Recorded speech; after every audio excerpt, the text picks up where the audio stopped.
México va a inaugurar un mundial por quinta vez. Cristiano Ronaldo tiene una deuda pendiente con la Copa del Mundo. Por eso los uruguayos dicen que han ganado 4 Copas del Mundo. Esta Holanda revoluciona el fútbol. 48 equipos, 104 partidos. Y pues prácticamente el mundial es en Estados Unidos, ¿no?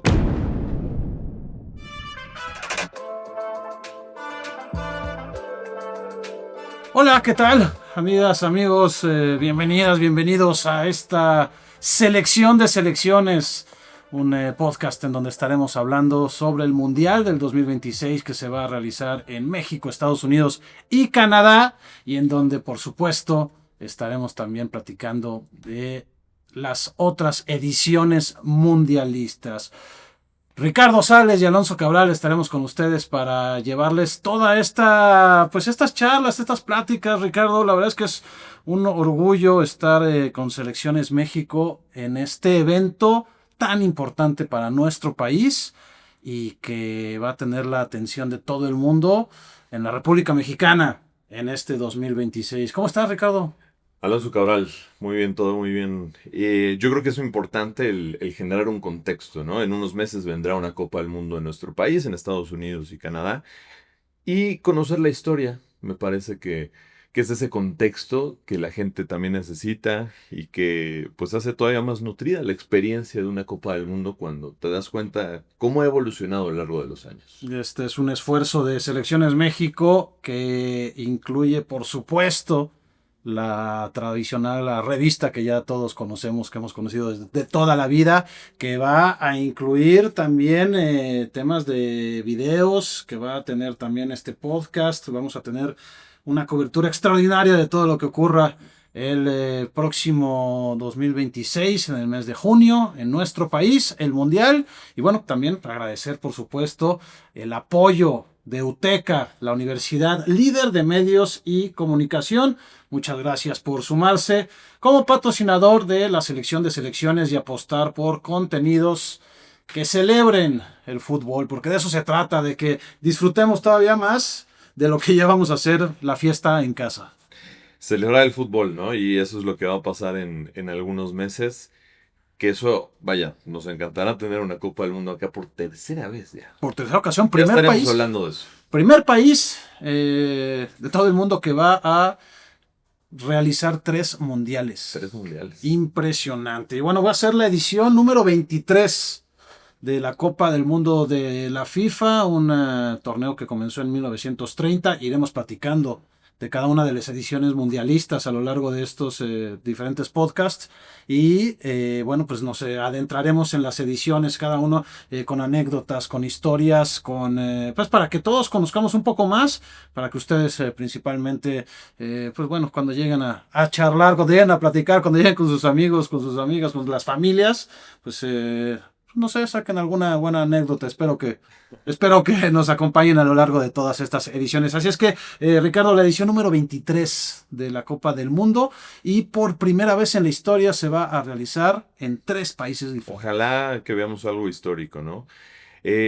Antes de entrar en el tema, hicimos unos top 5 que son bastante curiosos, que espero no genere tampoco demasiada polémica, pero que tiene que ver con el contexto que nosotros pues hemos también investigado y lo que hemos visto muchas veces en video, porque es de la historia de los mundiales. De la historia de los mundiales. En esta ocasión, en este primer capítulo, hablaremos de las mejores selecciones de la historia. Y como lo dijo Ricardo, hemos elegido cada uno 5. Las 5 que según nuestro criterio, que según nuestros argumentos, son las mejores de la historia.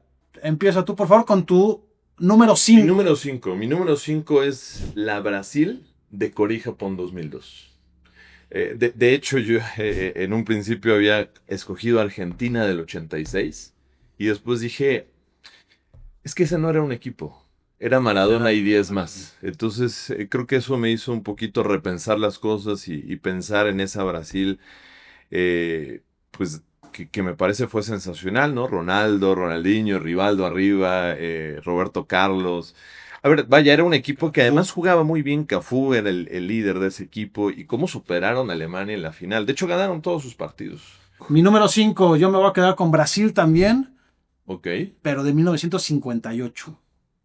Ok. La presentación de Pelé ante el mundo y la presentación del Yogo Bonito. 17 años tenía. 17 Pelé. años tenía Pelé. A ver, Yo la puse más arriba. te voy a poner a Te lo digo. Didi, a Garrincha, a Babá, Zagalo, a Yanma Santos, a Gilmar, Cito y la presentación de Pelé con 17 años. Es además la primera selección de América, del continente americano, que gana un mundial en Europa. Es que hay que tomar también en cuenta el contexto. Yo por eso también la pongo en el número 5, porque el contexto, lo que vivían en ese momento, viajar de América al continente europeo era muy complicado, y sobre todo por la participación de Pelé a los 17 años, que revolucionó por completo el mundo. Sí.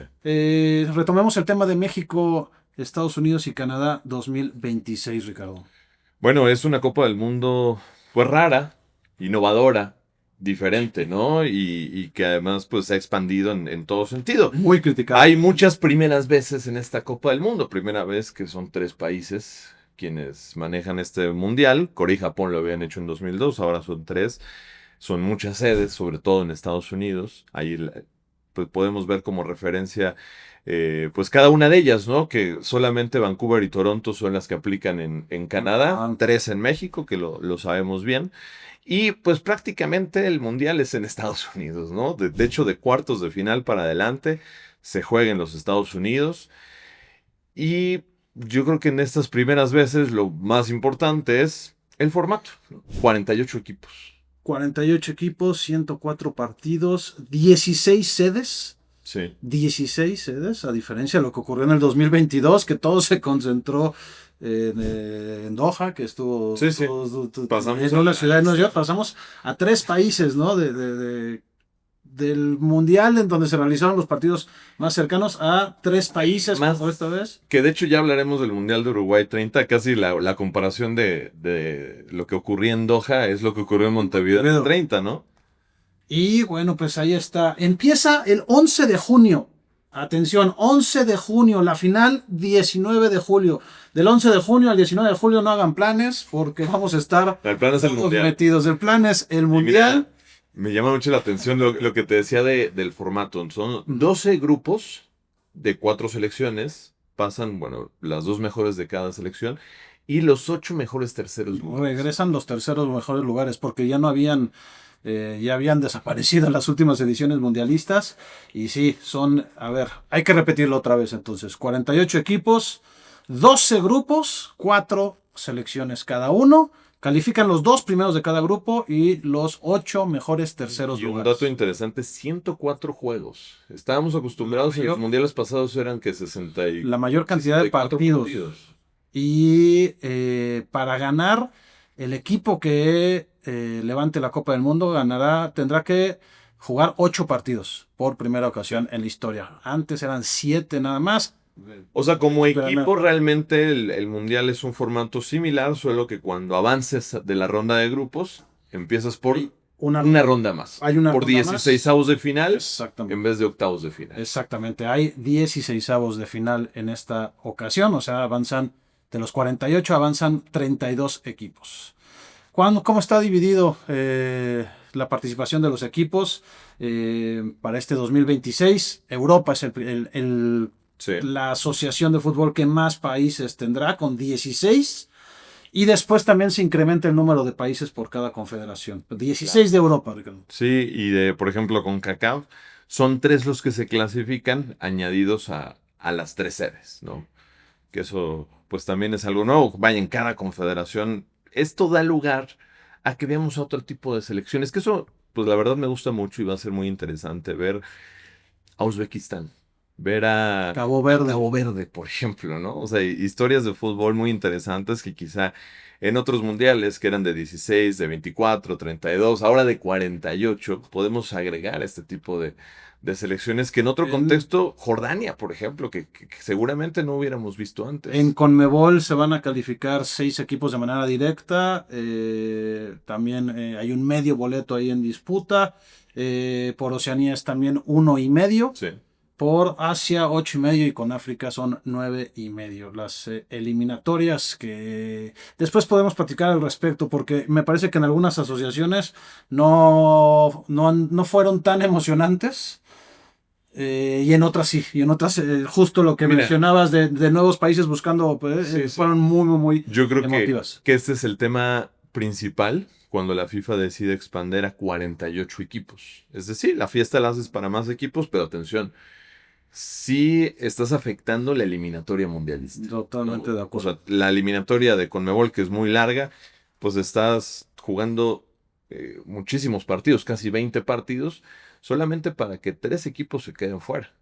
¿No? O sea, es demasiado juego. En Europa vemos un caso donde ya no hay prácticamente choque entre potencias en eliminatoria. Justo estaba pensando en Europa Y cuando te todas, decía de que habían sido de menor sí, vaya, todas se proporción. distribuyen en más grupos y ya no ves choques de De potencias, acuerdo. que antes sí ocurría. Entonces, la eliminatoria se ha hecho pues un poco dispar y ha perdido el atractivo. Pero bueno, en la medida en que pasen más equipos, pues las eliminatorias van a ser cada vez menos exigentes. Quizá el mundial sea más atractivo, pero el Esperemos. proceso eliminatorio será Esperemos. diferente. Y bueno, hablemos de México en específico. Listo. ¿Te parece? Hablemos de lo que va a recibir nuestro país, que tendrá pues la inauguración, ni más ni menos, Sí. ¿no? El 11 de junio en el Estadio Azteca. ¿Te parece? Y vamos por sede, México, Mira que, Guadalajara y Monterrey. para agregar el tema de la inauguración, que ya lo estaremos hablando en este espacio, en la historia de las Copas del Mundo, pero México va a inaugurar un mundial por quinta vez. Quinta vez. A ver. Lo hizo, bueno, lo hablaremos en unos momentos, en Uruguay. Ujú. Lo hizo en Brasil 50. Lo hizo en Suecia 58. Lo hizo en Sudáfrica 2010. Y ahora también. México tiene muchos récords positivos y negativos por la participación que ha tenido, de los cuales estaremos platicando. La inauguración será el 11 de junio en el Estadio Azteca y en total serán 5 partidos los que reciba el Coloso de Santa Úrsula, ¿no? Estadio, pues hay que hablar con mucho orgullo del Estadio Azteca, hay que decirlo, es el único estadio, será el único estadio en la historia del mundo en recibir 3 partidos de inauguración, evidentemente, y lo tocaremos aquí en la selección de selecciones, la coronación de Pelé, la coronación de Maradona, la consagración de estas dos que son de las máximas figuras del fútbol Mira mundial. que 19 partidos mundialistas ha recibido el Estadio Azteca, ¿no? Que ahora se va a aumentar a 24. Y Es ya con 19 el estadio que más partidos ha albergado de una Copa del Mundo. Y bueno, también a través pues de nuestras redes sociales que nos participen, que nos platiquen sobre anécdotas, porque todo el mundo tenemos anécdotas en el Estadio Azteca, Sí. las familiares. No nos tocó las Copas del Mundo, A mí, pero ya no. a mí sí me ti tocó. todavía. Pues esa te la conté. Bueno, yo la del 86 viví todos los partidos en el Estadio Azteca, menos la inauguración. Bueno, ahí se va Te viendo. platicaré reflejando la edad también. cómo entré ahí.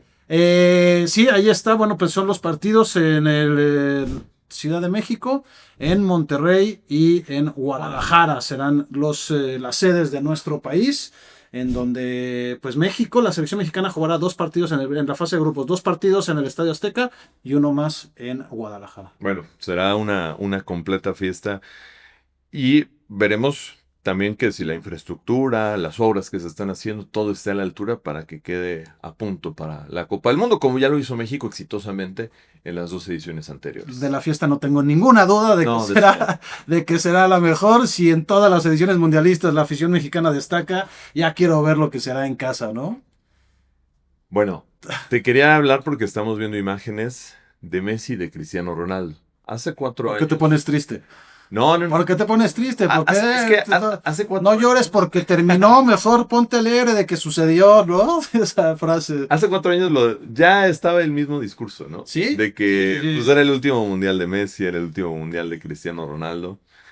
Y bueno, es el profesionalismo de ambos que los llevan 4 años después a seguir activos, en buena forma, en buen desempeño competitivo. Claramente ya no es pues el nivel de antes, eso es algo natural, pero siguen ahí y van a estar en el mundial. Son 2 monstruos de la historia del fútbol y también por eso la comparación un poco con Pelé y con Maradona hablando del Estadio Azteca, ¿no? Se va a dar la posibilidad de que alguno de ellos levante otra vez el trofeo, será en Nueva York en la final, pero en un mundial que tenga relación con México, ¿no? Ya lo hizo Pelé, ya lo hizo Maradona y ahora, si bien Messi ya levantó el trofeo en el 2022, bueno, pues consagrarse como, ahora sí ya, para que no haya ninguna duda, como el mejor de la historia, ¿no? Y por parte Siempre de va a haber Cristiano duda. Ronaldo siempre va a haber dos, Siempre va a haber evidentemente, duda. Pelé levantó 3, pero bueno, Cristiano Ronaldo, su primera Copa del Mundo, que sería extraordinaria. Sí, yo creo que sí estamos ante el último mundial de estas dos leyendas del fútbol mundial, pero como bien lo dices, van a llegar todavía en un extraordinario nivel. Sí. Va a ser un grandísimo espectáculo y Cristiano Ronaldo tiene una deuda pendiente con la Copa del Mundo. Y bueno, pues si te está gustando este viaje por los mundiales, no te quedes solo con este episodio de la selección de selecciones. En las redes de Selecciones México puedes encontrar videos y datos adicionales del mundial que estamos seguros vas a disfrutar. ¿Y qué te parece, Ricardo, si cambiamos de tema? Regresamos a nuestro top 4. Top 4. Bueno, top 5 de las mejores selecciones de Sí. la historia y en esta ocasión El la lugar número 4. 4. El lugar 4. Pues yo elegí a una selección que nunca ganó, ¿no? Lo cual es extraño porque, pues dentro de tantos mundiales, lo lógico sería elegir a selecciones ganadoras. No es el caso y es la Holanda del 74. Más la del 74 al 78, pero las incluyen ambas porque pues tenían prácticamente la misma base, aunque Johan Cruyff no estaba en el 78. Johan Eskens es quien tenía más peso en esa selección que el subcampeón en Argentina. Y además cambiaron de técnico. Ernest Happel estaba en el 78 cuando perdieron con Argentina y Rinus Michels era el técnico del 74. Esa Copa del Mundo y ese equipo de Holanda era rápido, era veloz, era de ida y vuelta. Era un equipo que presionaba alto y que atacaban y defendían. Y esa fue la revolución que Michels llevó a Cruyff, que Cruyff, por ejemplo, en un caso directo, llevó a Guardiola, que Guardiola ha llevado al fútbol moderno, pero es la evolución que lleva, que nace a partir de lo que hace Rinus Michels en el aspecto físico y táctico. El famoso fútbol total. Fútbol total. Ahí empieza. La naranja mecánica. Mi número 4, y quiero aclarar algo, yo puse en este top 5 mío puras selecciones campeonas. Yo sí me fui por el título. Resultadista. Resultadista, completamente. Listo. Yo sí me fui por el título, por la diferencia, se me hace importante, de haber ganado la Copa del Mundo. Número 4, Francia 98. Esta selección encabezada por Zinedine Zidane, que fue extraordinaria. Que a mí la parte, porque ya también hablaremos más adelante, porque yo lo pongo más adelante también. Ok. O sea, yo coincido contigo, pero con méritos mayores a las dos selecciones que tú ya pusiste. Bueno, Francia 98, también invictos en su mundial. Sí. Solamente un partido empatado que ganaron en penales contra Italia en cuartos de final. Y con un equipo, pues a ver, Deschamps, Zidane, Petit, Djorkaeff, Pires en la media cancha. La defensa, Thuram, también de los mejores de laterales en la historia, con Leboeuf, con Lizarazu, sí, con Laurent Blanc, con Fabien Barthez contra Paraguay. Y también muchas circunstancias en la final, pero le pasaron por encima a un Brasil, también con un Ronaldo en situaciones complicadas. Sí, se había enfermado la noche anterior. Convulsiones. Eso ya estaremos platicando cuando nos toque hablar de Francia 98. Mi número 4 es la selección francesa que quedó campeón en su casa. Vámonos ahora a hablar de historia, Ricardo. Vamos a los libros. Dinámica. Y esta sí es los libros todavía, porque videos. Muy poco. Videos muy casi poco. No hay y no se sabe todavía. Hay muchas discusiones si son o no son originales, si son o no son de esa época. Hablemos de Uruguay 1930. Hablemos del primer mundial, de la primera Copa del Mundo que se realizó en Uruguay. Estaremos en este espacio yendo mundial tras mundial, ¿no? Y siendo este el primero, pues vale la pena resaltar el cómo se dan estas circunstancias, ¿no? ¿Quién es Jules Rimet, presidente de la FIFA? Y el antecedente que seguramente son los Juegos Olímpicos, ¿no? Que a partir de los Juegos Olímpicos, como todos los deportes, que su momento generalmente más importante son los Juegos Olímpicos. El fútbol logró trascender al punto en que quería, pues sí, claramente el torneo olímpico de fútbol se mantiene, pero ellos hacer su torneo, ¿no? Y por eso es que pues tienen este experimento en 1930 en Uruguay. Y comenzaba ya el tema del profesionalismo también en el mundo. Sí, era muy relativo, y pero en los podía juegos, existir. Y en los Juegos Olímpicos eran nada más amateurs, jugadores amateurs. en ese entonces. Sí. Entonces también la FIFA quiere hacer su torneo, como bien lo dice Ricardo, y crea en su congreso de 1928, saca la convocatoria para otorgar la sede de ese primer torneo. En buena medida porque Uruguay pues venía de ser bicampeona del mundo y sobre todo porque se dice que Uruguay financió mucho de los traslados de los equipos. Hay tres temas, político, deportivo y económico, ¿no? El deportivo, ya lo dijiste, Uruguay había sido campeón de las últimas 2 ediciones de los Juegos Olímpicos, 1924 y 1928. El político, porque estaban celebrando su centenario, el centenario como nación, como la creación de la Constitución, sí, de Uruguay, el centenario de esta nación sudamericana. Y el económico, también lo mencionas, ellos se ofrecieron a pagar la mayor parte de los gastos de las elecciones. Pero esto no gustó en Europa. La elección de Uruguay por parte de la FIFA no gustó en Europa y la mayoría de los países europeos boicotearon el Mundial y decidieron no asistir. De hecho, solo Francia, Bélgica, Yugoslavia y Rumania son las únicas 4 selecciones que estuvieron.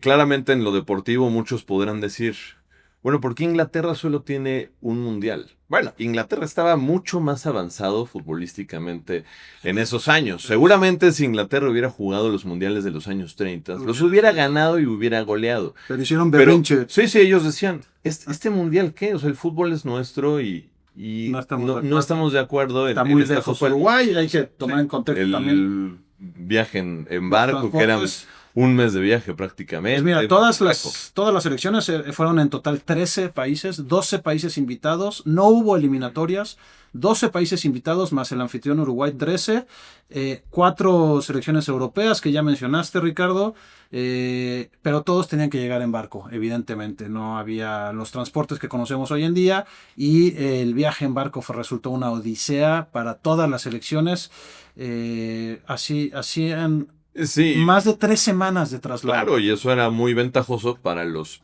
equipos sudamericanos, ¿no? Que era un viaje mucho más corto, que va de la mano con la preparación física y donde los europeos llegaban mucho más mermados, ¿no?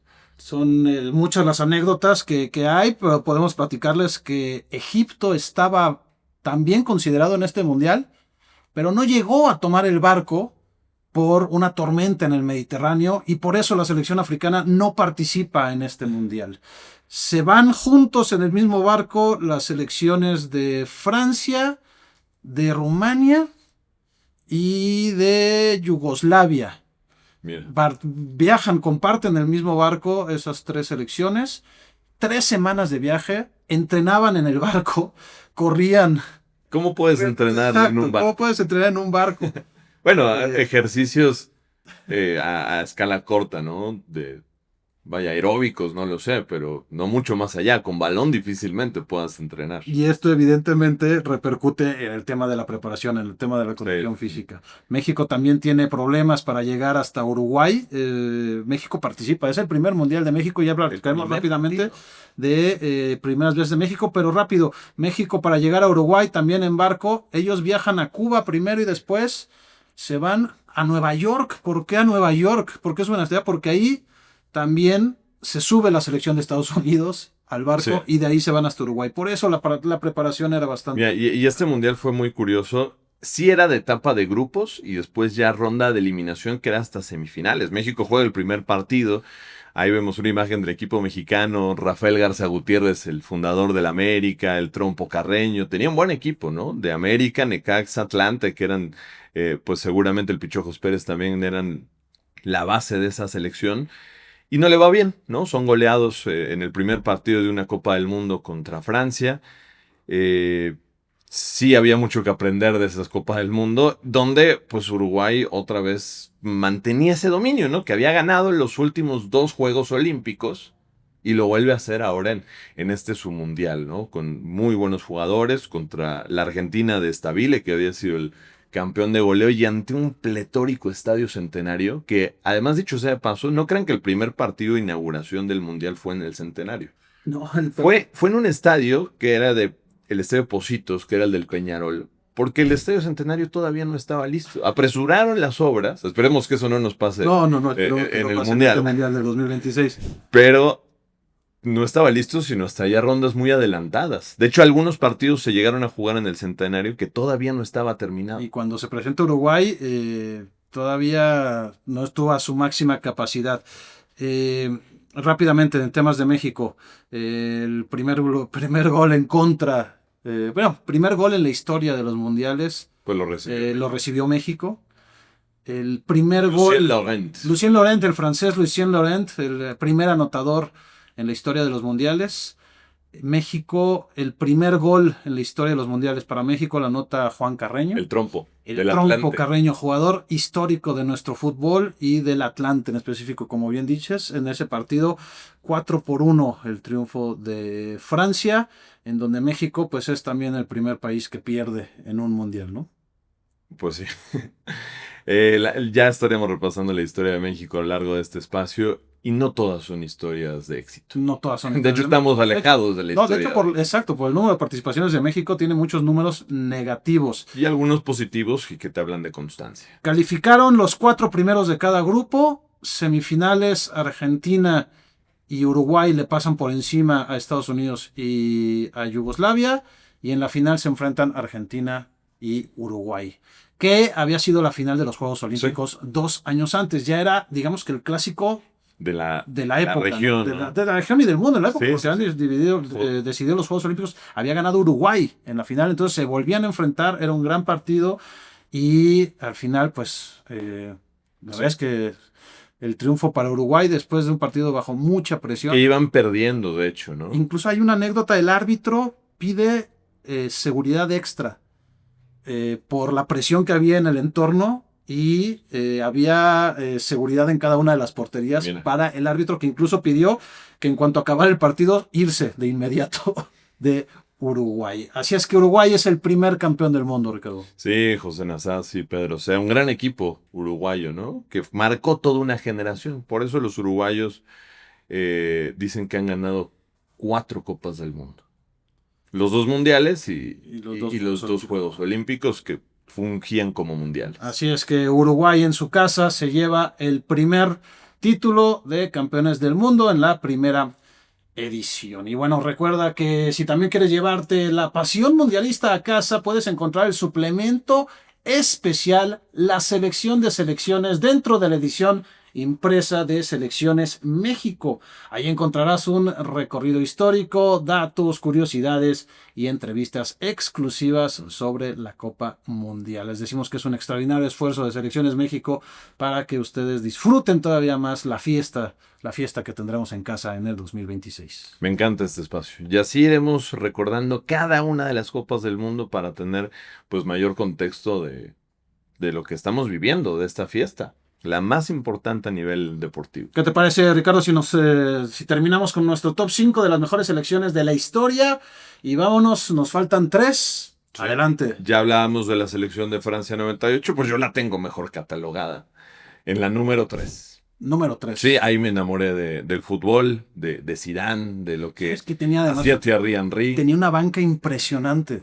Sí. O sea, Henry era banca, Anelka,